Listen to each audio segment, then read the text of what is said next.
지난주부터 사순절이 시작되었어요. 오늘은 사순절 둘째 주가 시작되는 주일입니다. 요한복음 18장에 보게 되면 예수님께서 목요일 날 겟세마네 동산에서 기도하시다 잡히시고 밤새 가야바에게 신문을 받으시고 거기에서 십자가형이 결정되었어요. 그 다음날 형의 인준을 받기 위해서 예수님을 빌라도에게 끌고 가 빌라도에게 십자가형의 허락을 요청하고 있는 상황이었습니다. 이제 봉독한 본문을 보게 되면 가야바의 이름과 빌라도의 이름이 나오고 그들 두 사람 앞에 서 있는 예수 그리스도를 볼 수가 있죠. 사순절 첫째 주를 보내고 둘째 주를 시작하면서 고난주간에 설교할 설교를 요한복음을 강의하면서 미리 주님의 고난의 의미를 생각해 보려고 합니다. 우리가 이 새 인물, 이 새 인격을 대조해 보는 것이 대단히 필요하다고 생각합니다. 사람이라는 것은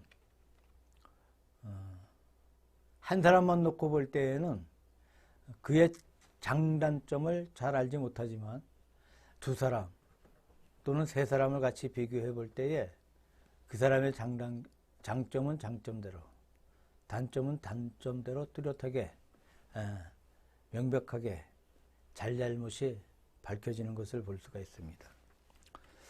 이 셋을 대조해 보는 가운데 가야바가 어떠한 자인가, 빌라도는 어떠한 사람인가, 예수님은 누구신가 하는 사실이 우리에게 확실하게 알 수 있다고 생각합니다.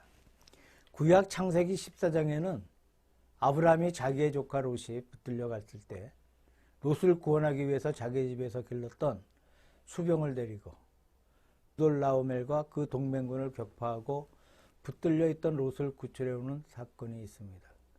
그때 멜기세덱이라 불리는 하나님의 대제사장이 아브라함을 만나서 축복하게 되고 아브라함은 자기가 얻은 것에서 11조를 이 멜기세덱에게 바칩니다.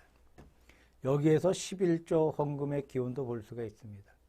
또 거기에서 그돌라오멜이라는 세속적인 권력자가 또 멜기세덱이라는 하나님의 대제사장과 그리고 아브라함이라는 믿음의 조상, 이 세 인물의 대조를 볼 수가 있게 되죠.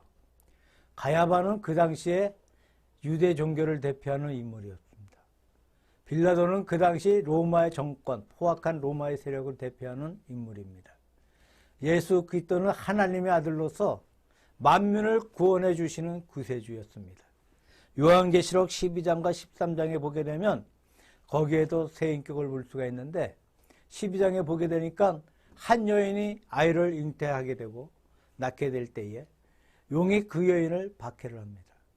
여인이 낳은 아들이 하나님의 보좌 앞에 올려가는 기사가 기록되어 있습니다. 그 여인과 낳은 아들이 누구인가에 관해서는 여러 가지 해석이 있습니다. 첫 번째 해석은 바로 교회를 가리킨다고 말합니다. 구약의 말씀을 토대로 교회가 탄생하고 바로 이 교회의 모습을 아들로 말하고 있다는 겁니다. 또 하나의 해석은 여인은 바로 마리아이고 낳은 아들은 바로 예수 그리스도를 가리킨다고 말합니다. 이 두 가지 해석은 제 생각에는 거의 같은 해석으로 봅니다. 왜냐하면 교회는 예수 그리스도의 몸이고 예수님은 교회의 머리고 그래서 참된 교회와 예수 그리스도를 분리할 수 없는 줄로 생각합니다. 그 다음에 13장에 보면 두 짐승이 나오는데 한 짐승은 바다에서 나오는 짐승이고 한 짐승은 육지에서 올라오는 짐승이에요. 바다에서 나오는 짐승은 7머리가 있고 10뿔이 있는데 7머리는 세상의 7나라이고 10뿔은 10왕을 가리킵니다. 그러므로 첫째 짐승은 세상의 이 권력자를 상징하는 짐승입니다. 둘째 짐승은 모양이 양처럼 생겼고 말은 용처럼 한다고 했으니 양은 성도의 상징이고 용은 마귀의 상징입니다. 생긴 모양은 성도처럼 생겼는데 말하는 것은 마귀처럼 말하는 것은 적 그리스도입니다. 타락한 종교를 가리키는 것이죠. 그러므로 12장에는 예수 그리스도, 13장에는 세상의 권력자와 거짓 선지자 이렇게 세 인격을 볼 수가 있습니다. 예수님께서 재판받을 때의 가야바, 빌라도, 예수님은 지금부터 한 2000년 전에 이 순환주간에 있었던 그때의 실제 인물들이었어요. 요한계시록에 있는 새 인격은 장차 종말에 나타날, 마지막에 나타날 새 인격입니다. 현재 우리는 과거와 미래의 중간에 서 있어요. 제 생각에는 새 인격의 대조라는 것은 예수님 당시부터 혹은 훨씬 그 이전부터 세상의 종말까지 이어지는 인간상이 아닌가 생각해 봅니다. 반드시 가야바가 있고 반드시 빌라도가 있고 반드시 예수님이 있는 것 같습니다. 가야바는 타락한 유대 종교를 가리키고 빌라도는 포악한 로마 권력을 가리키고 예수님은 만민의 구세주를 가리킵니다. 가야바는 타락한 유대 종교를 가리키고 빌라도는 포악한 로마 정권을 대표하고 예수님은 만민의 구주가 되시는 이 사실이 본문의 대적 가운데 뚜렷하게 부각되고 있는 줄로 생각해 봅니다. 좀 더 자세하게 하나하나 살펴보면서 우리 자신들은 이 세 사람 가운데 어느 편에 가까운지 한번 생각해 보기를 바랍니다. 어떤 때는 우리 자신이 가야바처럼 될 때가 있습니다. 또 어떤 때는 우리 자신이 빌라도처럼 될 때가 있습니다. 또 어떤 때는 우리 자신이 예수님의 편이 될 수도 있다고 생각합니다. 우리가 어느 편에 가까우며 어느 편에 속하고 있는 것인지를 묵상해 보는 시간이 되기를 바랍니다. 먼저 가야바는 타락한 유대 종교를 대표한다고 말씀을 드렸는데 가야바는 사실 안나스라 불리는 사람의 사위였습니다. 안나스는 주 7년부터 14년까지 유대의 대제사장으로 있었고 그 다음에 5 아들이 전부 대제사장의 지위를 누렸습니다. 그리고 그의 사위인 가야바가 또한 대제사장의 지위에 올라갔습니다. 그는 예수님의 재판을 담당하게 된 종교 권력을 부렸던 인물이었습니다. 가야바와 예수님의 재판의 내용은 그 당시의 유대인들의 종교 상태를 자세하게 밝혀주고 있는 것이죠. 당시에 있던 종교는 외식적인 종교였습니다. 예수님께서는 예루살렘에 들어가셔서 마지막 이 순환주간에 무화과나무를 저주한 사실이 있었습니다. 시장하셔서 잎이 무성한 나무 곁에 가서 열매를 구했으나 열매가 없어서 주님께서는 그 나무를 저주하셨습니다. 그 나무가 말라 죽었다는 기사가 나옵니다. 이것은 예수님께서 나무를 저주하신 것이 아니고 잎만 있고 열매가 없는 유대 종교를 저주하신 말씀으로 생각됩니다. 잎이라는 것은 형식과 의식을 가리킵니다. 열매라는 것은 형식과 의식에서 산출되어야 할 참된 신앙의 열매를 말합니다. 그 당시 유대 종교는 형식이 아주 장엄했습니다. 의식이 치밀했습니다. 형식과 의식에는 빠질 것이 없는데 무성한 형식과 의식을 가졌는데 그 속에 참된 신앙의 열매를 갖지 못한 사실을 볼 수가 있습니다.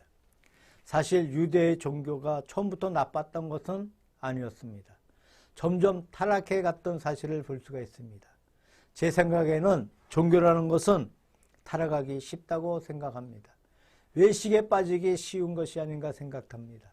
모세가 하나님의 거룩한 산 시내산에서 율법을 부여받았을 때 얼마나 신성하고 얼마나 장엄했습니까?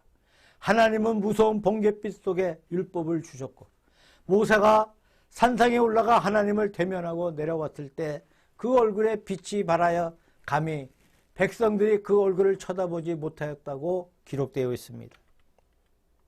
그렇게 거룩하고 장엄한 모습 속에 율법을 부여받았습니다. 그렇게 좋게 출발한 종교였는데 차차 그 종교가 타락하고 잘못되어지고 마지막에는 율법을 범함으로 말미암아 바벨론으로 포로로 잡혀가는 종말을 맞이하게 되었습니다. 또한 예수님의 공격 대상은 바리새인들이었습니다. 그 바리새인 역시 기호는 아름다웠습니다. 이스라엘 역사 가운데 주전 160년부터 60년까지 100년간을 마카비 독립전쟁 시대라고 말합니다. 그때 이스라엘 백성은 시리아 백성의 지배 밑에서 시리아 우상을 숭배하고 시리아 백성들이 이스라엘의 종교를 짓밟고 안식일을 범하게 하고 온갖 고통을 많이 주었습니다. 주전 160년경에 유대 모태인 지방의 마따디아라는 제사장이 나와서 마카비 독립운동을 일으키고 이 운동을 통해서 시리아 군대를 격퇴시키고 독립을 쟁취했습니다. 그러나 마카비 집안은 독립에 너무나 급급한 나머지 수단과 방법을 가리지 아니하고 정말 온갖 수단을 다 해서 그래서 하나님의 율법을 떠나게 되고 자기 마음대로 어떻게 하든 이기려고만 노력을 했습니다. 마지막에 에돔 사람을 기용해서 그를 총리 대신으로 삼고 나라의 정치를 맡긴 사실까지 있었다는 겁니다. 그때 일단의 유대인들이 순수한 하나님의 말씀 가운데 살겠다고 일어났어요. 그때 마카비 독립운동의 잘못된 점을 지적하고 나왔던 것이 바로 바리새파였습니다. 바리새라는 뜻은 구별하다입니다. 그 기원이 얼마나 좋았습니까? 이렇게 좋던 바리새파가 이 세월이 흘러가면서 점점 형식과 외식에 머물렀어요. 옷단을 넓게 하고 경문을 차고 여러 가지 조문을 만들고 참된 신령한 구별의 뜻을 잃어버리고 말았습니다. 그래서 예수님께서 화 있을진저 외식하는 서기관과 바리새인이요 라는 책망을 하게 되었습니다. 이 말씀은 당시의 바리새파만 그런 것이 아니라고 생각합니다. 이 세상 모든 종교의 신앙체계라는 것은 외식에 빠지기 쉽다는 사실을 마음속에 명심해야 합니다. 두 번째로 그 당시에 가야바로 대표되는 유대 종교라는 것은 대단히 물질주의였습니다.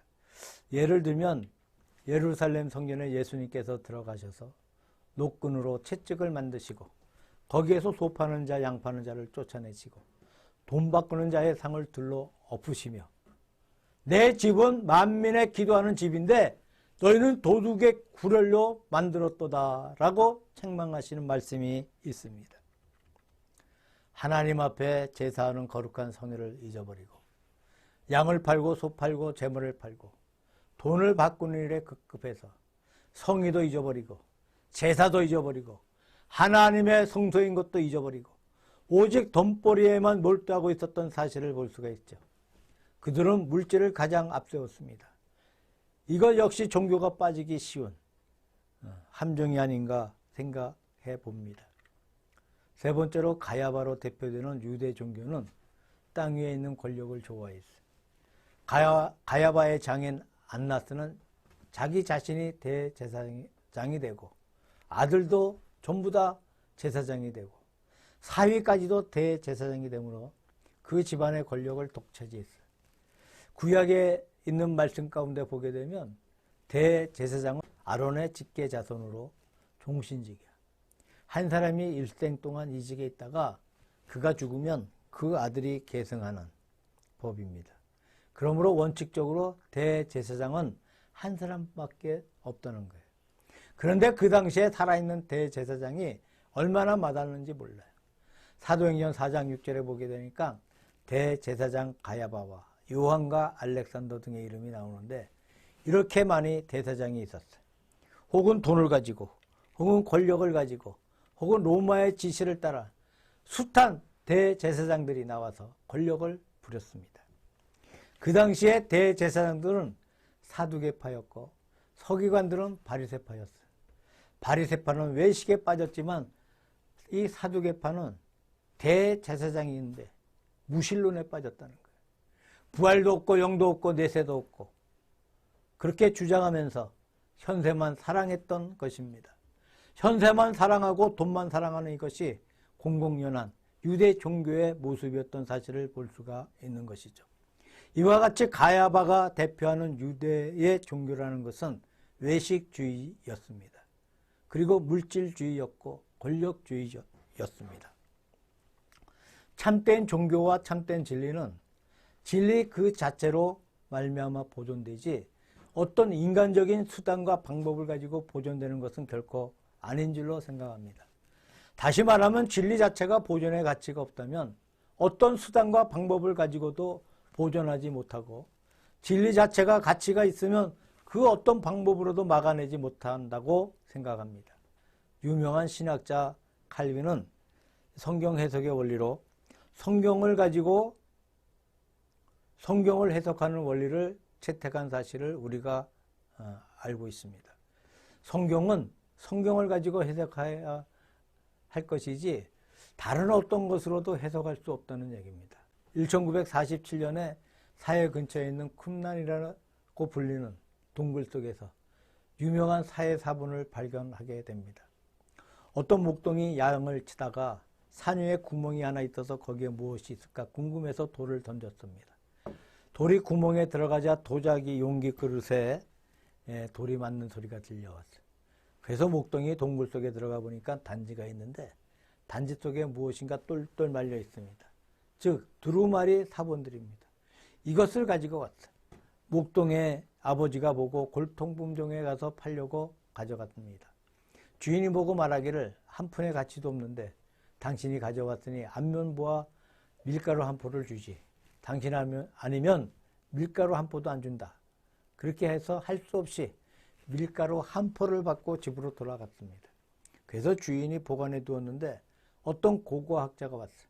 그에게 두루마리를 내보이니까 깜짝 놀랍게도 주전 200년경에 기록했던 사본입니다. 굉장히 귀한 성경 사본이었어요. 그래서 갑자기 전 세계에 알려지고 유명해졌습니다. 연구를 해보니까 구약의 이사야, 하박국 이런 것이 수두룩하게 기록되어 있었습니다. 이것이 전 세계에 알려지고 그 다음에 값이 자꾸 올라가 마지막에는 이 값을 매길 도리가 없어. 그래서 기독교 여러 단체가 모여 결정하기를 이 사본은 누구도 소유할 수가 없다. 카톨릭과 히랍 종교와 우리 개신교와 성공회가 전부 공동으로 소유하기로 했습니다. 이렇게 공동 연구팀으로 소유하기로 했어요. 이렇게 공동 연구팀을 만들어 지금은 거의 원문을 확실하게 다 알게 되었고 세계에서 발견된 사본 중에 가장 가치 있는 사본으로 성지에 가면 전시가 되어 있다고 합니다. 무슨 말입니까? 그 사본 자체가 가치가 있는 것입니다. 하도 연대가 오래되어서 주전 220년, 200년, 그러니까 지금부터 2200년 전의 것이므로 자연히 전 세계의 가치가 인정되었다는 것이죠. 진리는 그렇습니다. 참된 진리는 진리 자체로 보존되는 것이지 사람이 보태고 어떻게 만들어내는 것이 결코 아니에요. 오히려 이러한 것이 진리를 가리우고 진리의 참된 가치를 가리운다고 생각해 봅니다. 가야바는 하나님의 거룩한 존재를 가리웠던 자라고 볼 수가 있을 것입니다. 그 다음에 빌라도는 그 당시에 포악한 로마 정권의 대표자라고 말씀드렸습니다. 빌라도라는 인물은 성경 가운데 우리가 성경을 연구해 보면 결코 보통 이하의 인물이 아닙니다. 또 악한 인물도 결코 아닙니다. 그는 모든 점에서 보통 이상의 자질을 갖고 있는 분입니다. 우선 그는 총독이었어요. 로마의 총독이라는 것은 상당히 인정된 직으로 그가 유력한 인물이었다는 사실을 말해주고 있습니다. 또한 그는 현명한 판단을 가졌어요. 요한복음 18장 마지막과 19장 처음을 보게 되면 그는 예수님에 대해서 3번이나 무죄하다고 선고한 적이 있어. 현명하게 판단한 줄로 압니다. 그는 자기의 의지가 뚜렷한 자입니다. 십자가에 붙이는 패에 나사렛 예수 유대인의 왕이라고 기록했어요. 유대인들이 반발을 합니다. 유대인의 왕이라고 하지 말고 자칭 유대인의 왕이라고 쓰라고 했습니다. 그때 빌라도가 내가 쓴 대로 가만히 두라고 고집하면서 거부한 사실이 있습니다. 자기 의지가 뚜렷한 자였어요. 그리고 그는 좋은 아내를 가진 사람입니다. 그의 아내는 유대인으로 경건한 여인이었어요. 그녀가 꿈을 꾼 후에 빌라도에게 간청하기를 결코 의인 예수에게 손을 대지 마십시오 하면서 그분에 대해서 죄를 짓지 말라고 자기 남편에게 충고를 합니다. 빌라도의 아내의 이름은 프로클라라라고 하는데 동방교회에서는 그녀를 성녀로 추대하고 있습니다. 빌라도는 참 좋은 초로의 찬스를 맞이했습니다. 유대의 총독들이 많았지만 예수님과 같은 시대의 총독으로 예수님을 대면하고 예수님께 말씀을 들을 수 있는 총독은 빌라도밖에 없었습니다. 어떤 의미에서 좋은 기회였다고 생각합니다. 그러나 그 모든 좋은 조건들이 빌라도에게 복을 가지고 온 것이 아니고 화를 가지고 왔다는 거예요. 이 모든 좋은 조건들이 빌라도에게 유익하게 활용된 것이 아니고 오히려 해롭게 되고 말았다는 거예요. 무엇 때문에 그런 것이겠습니까? 빌라도의 마음속에는 자기의 총독직을 지키고 싶은 일념밖에 없었다는 거예요. 어떻게 하든 총독의 지위를 붙잡아야겠다며 총독의 지위에 연연한 나머지 좋은 자질을 또한 양심을 가지고도 이 좋은 기회를 가지고도 좋은 조건을 가지고도 오히려 화를 초래하고 말았다는 거예요. 그의 훗날에 대한 두 가지 전설이 있습니다. 한 가지는 그가 훗날에 회개해서 성도가 되었다는 긍정적인 전설이 있고, 또 하나의 전설은 그와 정반대죠. 그는 나중에 로마로 붙들려가 로마 황제에게 사형 언도를 받았습니다. 사형 언도를 받은 빌라도는 겁이 나 사형당하기 전에 자기 손으로 생명을 끊어 자살하였는데 그의 시체를 로마에 있는 다이보강에 던졌더니 마귀떼가 까마귀떼처럼 몰려와서 야단을 쳐 시체를 다른 데로 옮겼더니 또 마귀들이 몰려오므로 또 옮기고 하다가 결국 마지막에는 빌라도 산장이라고 불리는 산 위에 있는 작은 호수에 수장을 했다는 기록이 남아 있습니다. 이렇게 빌라도의 훗날이 좋은 것이 아닙니다. 더구나 전 세계 모든 교파, 카톨릭이나 히랍 종교나 성공회나 우리 신교가 전 세계에 있는 모든 교회가 다 같이 사도신경을 고백하고 있어. 주일마다 모든 교회가 의식은 다르지만 사도신경을 가지고 신앙 고백을 드리고 있습니다. 사도신경에 보게 되면 본디오 빌라도에게 고난을 받으사 십자가에 못 박혀 죽으시고 라고 되어 있습니다. 얼마나 무서운 조지입니까? 수천 년을 통해 수억의 사람들의 입을 통해서 예수님을 십자가에 못 박은 장본인으로서 총책임자로서 빌라도의 이름을 들먹거리고 있어요. 자, 이것은 가장 무서운 저주라고 생각됩니다. 사실 주님을 못 박은 것은 유대인들인데, 그러나 마지막에 결정한 것이 빌라도였으므로 그는 무서운 간판을 쓰고 있습니다. 무엇 때문에 그렇습니까? 권력 때문에, 정권에, 자기 지위에 대한 지나친 욕심 때문에 이런 큰 화를 가지고 왔다고 생각해 봅니다.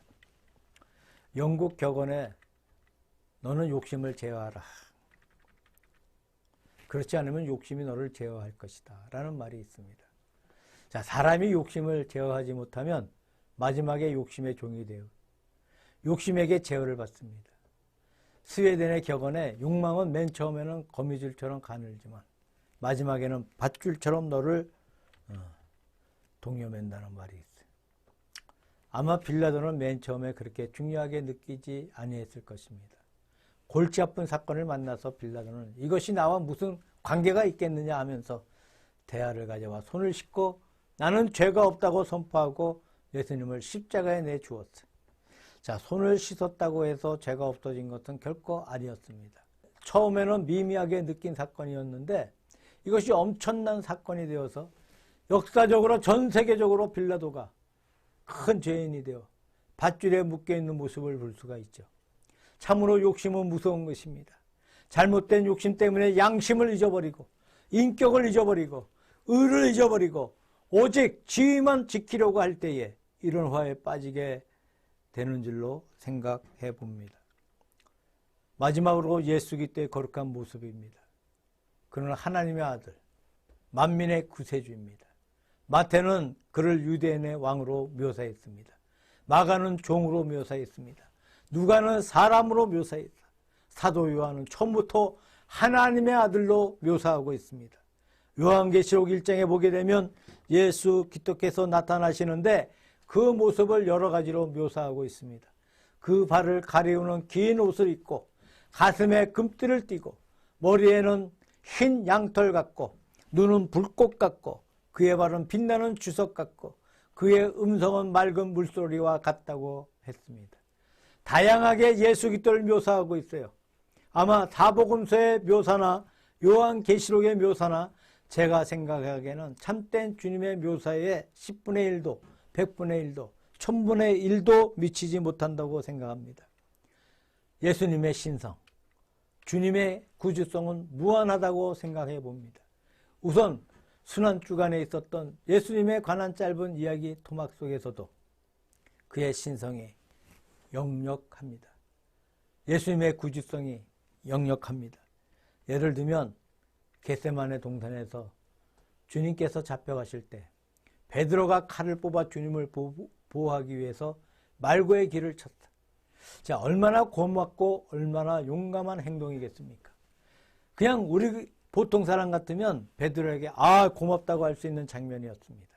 그러나 우리 주님은 베드로를 만류하면서 내 검을 도로 검집에 꽂으라.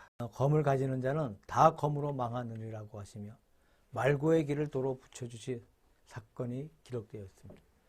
여기에 보통이 아닌 주님의 모습을 볼 수가 있는 것이 아니겠습니까? 십자가에 달렸을 때 요한에게 곁에 있는 어머니를 부탁하시며 내 어머니라고 말씀하셨습니다.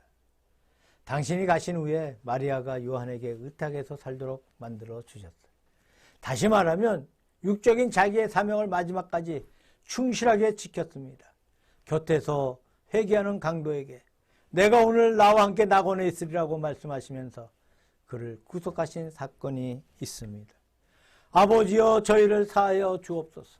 자기 하는 것을 알지 못함이니이다 하며 당신을 십자가에 못 박는 사람들을 위해 기도하신 숭고한 사랑의 기도가 있습니다. 마지막에 성경을 응하게 하시기 위해서 내가 목마르다가 말씀하셨습니다. 신 포도주를 드리니 다 이루었다 하시며 고개를 숙여 운명하셨습니다. 장엄한 모습이 나와 있는 것이 아니겠습니까? 가야바는 타락한 유대 종교를 대표한다고 말씀드렸습니다. 외식주의요 물질주의고 형식주의요 권력주의자였습니다. 다시 말씀드리면 자기를 위한 종교였어요.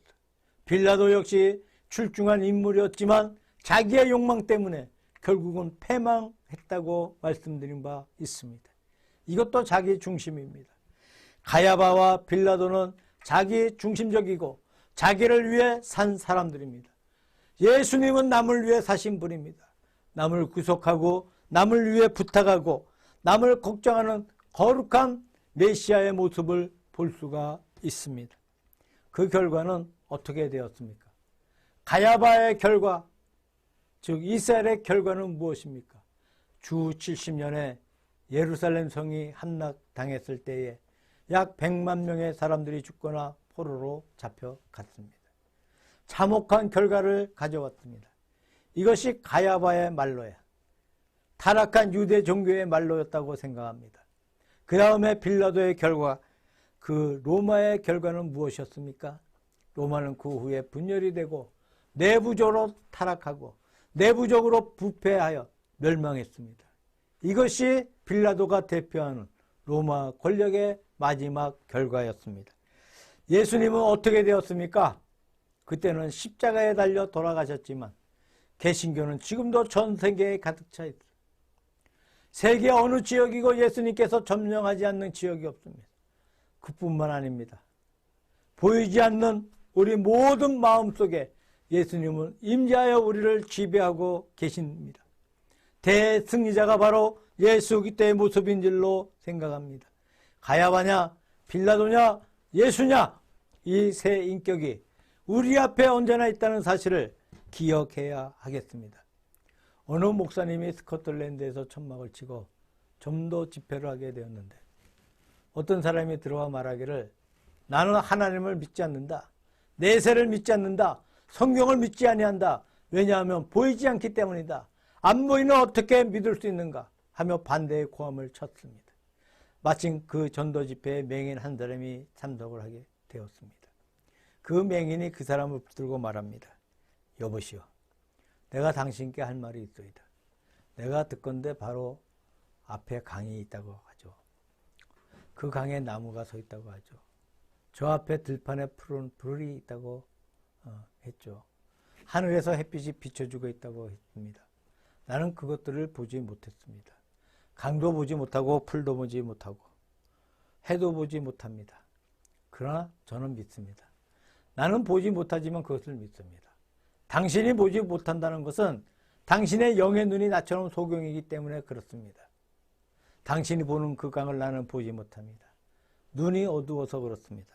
그러나 당신이 못 보는 하나님을 나는 볼 수 있습니다. 라고 했다는 말이 기록되어 있습니다. 우리 주변에 가야바가 있습니다.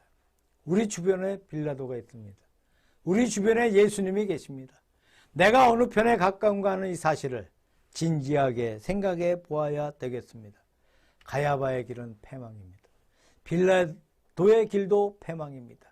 예수님의 길은 영원히 뻗어가는 길입니다. 사순절을 맞이하여 우리 생활 속에 가야바적인 요소를 제거하고 빌라도적인 요소를 거부하고 예수님을 따라갈 수 있는, 따라가기로 마음에 작정할 수 있는 사순절 기간이 왜